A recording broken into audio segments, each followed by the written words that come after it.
Hello বন্ধুরা, আমি পূজা শ্রীকান্ত ছিলেন আর আমি পূজা। তোমরা সবাই কেমন আছো? আশা করি ভালো আছো, আমিও খুব ভালো আছি। তো বন্ধুরা, লবানের গিফট তোমাদেরকে বলেছিলাম দেখাবো, সেই গিফট এটা হচ্ছে এই জামা। হ্যাঁ যা তোমরা দেখো, এটা হচ্ছে মানে একটা টপ। এই টপটা গোটাই কাজ করা, এই টপটুকুটাই কাজ করা। তো এইটার দাম কত হতে পারে, আর এই টপটা কী মানে কেমন লাগছে আমাকে পরে, কেমন লাগবে সেটা তোমরা বলো অবশ্যই। আর কেউ যদি এরকম হাতের কাজের চুড়িদার নিতে চাও তাহলে আমার সাথে যোগাযোগ করবে, আমি তার নাম্বারটা দিয়ে দেবো। আর এটার সাথে কীরকম প্যান্ট বা কীরকম ওড়না মানে পরে মানাবে সেটা তোমরা অবশ্যই বলবে বন্ধুরা। তো দেখো, আমার এটা অন্নপূর্ণা পুজোর গিফট। তো বন্ধুরা, কেমন হয়েছে তোমরা কিন্তু জানাবে।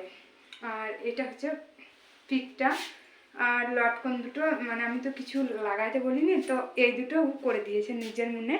তো বন্ধুরা দেখো কেমন হয়েছে, আর অবশ্যই ভালো হলে কমেন্ট করবে, খারাপ হলেও কমেন্ট করবে। তো যাই হোক, আজকের মতন এইখানেই স্টপ। আর ক্যামেরাম্যান হচ্ছে আমার মা। কিছু বলবে? বেশ, তাহলে কিছু বলবে না, তাহলে কেমন হয়েছে এটা বলবো বন্ধুরা। চলো আজকের মতন টাটা।